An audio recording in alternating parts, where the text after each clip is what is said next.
I, 27 female and bi, and I was born into a strict and religious family. When I was 22, I was dating a woman, and some concerned citizen told my brother, now 35, was 30 at the time. He told me he knew everything, and he gave me an ultimatum to tell our parents or he would. I begged and cried for him not to, but my parents disowned me and withdrew their financial support for college. I had 1 year left. It took me an extra 3 years to graduate because I had to drop down to part-time so I could work all the while couch surfing and barely making it by, as almost all my earnings were going to school. It was tough, but I made it. He has a tween daughter, my niece. Her mother died when she was only a toddler, and my brother has been a single dad, dated here and there but didn't find the one. He contacted me out of nowhere, saying his daughter is aching for a female adult figure in her life, especially since starting puberty. I suggested our mom, but my niece doesn't feel comfortable with someone old. He never apologized or acknowledged what he did. He just said God commands us to forgive, and he's willing to overlook my transgressions. And I said, even God doesn't forgive without sincere repentance. Read your Bible. They cut me off and my life has been better without them. I know she's innocent in all this, but I don't want my family back in my life, especially my brother after what he did. I hate him, but if I'm in contact with my niece, I'd have to be with him and my parents. They're a package deal. Am I the idiot for refusing to mentor my niece because my brother caused my family to disown me? I know she's innocent in all this. She is, but your brother is her baggage and he made your life a nightmare by outing you to your parents. You don't ever have to let someone like that into your life. You are not the idiot. His daughter is aching for a female adult figure in her life. Maybe if he worked to no longer be an idiot, he could find a new woman. He didn't need you and he outed you. He needs you now, so he wants you to forgive and forget. Ugh, stay away from users. Maybe I'm too jaded, but all I can think is that OP's brother is the type who doesn't really want his daughter to have female companionship. He just wants a free babysitter. I hope his daughter isn't too scarred by him, but no partner deserves to have to deal with someone like him. Poor kid lost her mom and has a bigoted idiot for a dad. I feel for her, but OP needs to protect her peace and leave the toxic ones behind.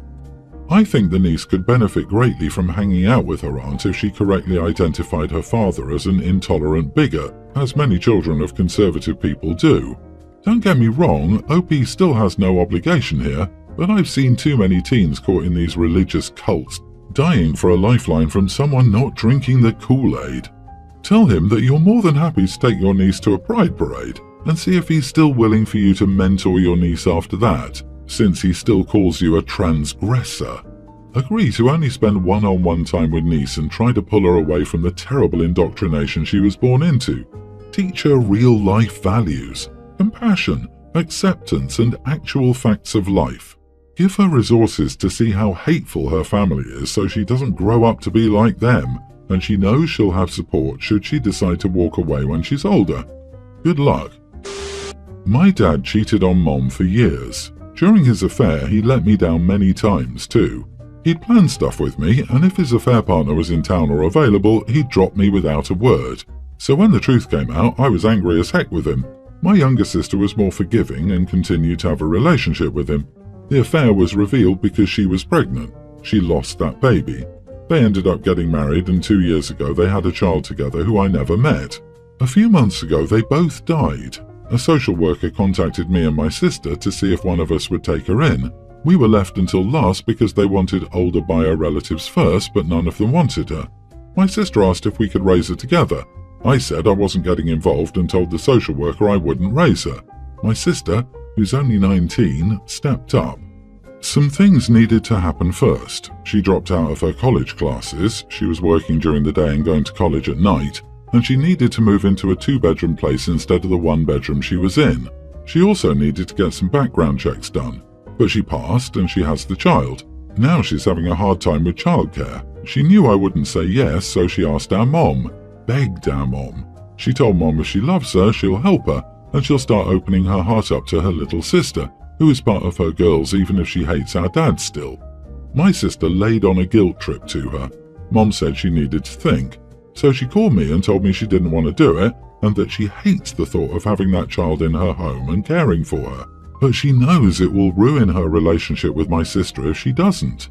I told her she shouldn't do it, that she wouldn't be a good fit for one, but she would also be miserable, and while my sister might not hate her, she could end up resenting them both. She agreed with me and told my sister she wouldn't watch her. My sister called and asked if I had anything to do with it. I played dumb and said I didn't know what she meant. She said she knew that was a lie because Mom was so close to doing the right thing, and suddenly she's firmly no. She called me the C word, a witch, said I was heartless, that one day she'll tell our little sister everything and make me face up to my rejection of her and my lack of care for her. I told her I owed the child nothing and that I wouldn't apologize for telling Mom to do what she wanted. My sister then said I was cold-hearted and cruel and I didn't seem to care about her either. I told her I couldn't pretend to give a damn about the child Dad created with his affair partner and that she would rather me stay away. She said it didn't mean I needed to push Mom to refuse to help her and that I was still an idiot for that. Am I the idiot? Not the idiot. Your sister made her bed, so she's gonna have to lie in it. She has no right to drag you or your mom into this and act like she's entitled to your help after giving herself the ball and chain for a baby born out of an affair. And your 19-year-old sister is ruining her future by taking care of this child, without any support. How on earth did the county let a 19-year-old adopt an orphan that, by doing so, effectively shortchanges her future to clean up Dad's affair? Neither the child nor the adoptive parent, who is 19, are best served by this arrangement. Your sister had no idea what she was getting into. She probably wanted a cute baby. Now she regrets it. If your mom had agreed, I can guarantee she would end up being the full-time caregiver. Everyone's the idiot here. First, that was not an affair child. She was born in your father's second marriage. I'm sorry that the resentment you and your mother feel for your father has trickled down to an innocent child who has no one in her life but your other sister. I do agree that if you both hate her so much just for being born, you shouldn't take care of her. Go to therapy, and maybe one day, if it's not too late, you might find in your heart to rebuild a relationship with your other sister, if not with her. If you can't find in your heart to let go of the past, please stay away from her as you do, since you will only poison her with your hate and shame her for something she has no fault in at all. Wow, your sister is probably grieving too. You weren't close, but your sister did see your dad, and it's probably a bigger loss for her than you. She's young. She's hurting. She didn't think this through. And your baby sister? You didn't ever want to meet or know her or even give her a chance? How terribly sad for both of you. It's not her fault how she was conceived. You have every right to hate your dad for what he did, but hating and resenting your baby sister is just evil. I, nearly adult female, am a very nervous driver. I hate driving. My sister, a teen, likes going out with her friends, so I have to drive her. She hates seatbelts. She scoffs and rolls her eyes and calls me a wimp because for some reason she thinks she's invincible. She never wears hers, no matter what. There have been times when I won't start the car until she puts it on, and she just unbuckles it as soon as I start driving. I even pulled over and refused to drive again until she buckled, and she took her seatbelt off ASAP. 2 weeks ago I was driving her and her friend to the movies. On the way there was something on the road. I don't know what it was because it all happened so fast, but it was something big, likely something that fell off of or out of a car. I hit the brakes and changed lanes. My sister went flying and slammed into the back of my seat. She wasn't hurt at all and everyone was safe, but I was shaking the rest of the way. When the movie was over, I refused to go pick them up and my mom had to. For the past 2 weeks I have refused to drive her anywhere and my parents have supported me in this. She's missed hanging out with her friends multiple times because my parents were busy or just didn't feel like driving. My sister loves lacrosse. She loves her team, and it's really important to her. She has a super important game Friday morning. My parents couldn't drive her and asked me to drive her this Monday, but I told them I would not drive with her in the car. They told my sister that she was responsible for finding her own ride. She said, okay. It's now Thursday night. The match is coming up and she mentioned me driving her. I said, absolutely not. She said I was her ride. I said, there's no way. We argued and eventually she cried and begged, promising me she'll wear her seatbelt. She can't find a ride now, she doesn't want to let down her team, etc. I told her if she flew through my front window in a car wreck and ended up in the hospital, she'd really let down her team, but she didn't seem to care then. She's absolutely devastated. Her whole team is upset with her, plus her coach. I know she's learned her lesson by now and she'll absolutely buckle, but I'm just so angry with her because the only reason she's listening is because she has something to gain. I just keep saying that this is what it would be like if she had gotten seriously hurt and couldn't play. My parents are really upset with me and told me I have to drive her, but they're out of town so they can't do anything. They spend time and money on her lessons and equipment and games. It's a short drive and I have to suck it up because I can't ruin something so important for her. Worse, the nervousness has dissipated. I would feel comfortable driving with her because I know she'd buckle, but I'm standing my ground. Am I the idiot if I don't take her? Not the idiot, OMG, horrifying. She had her chance and she blew it.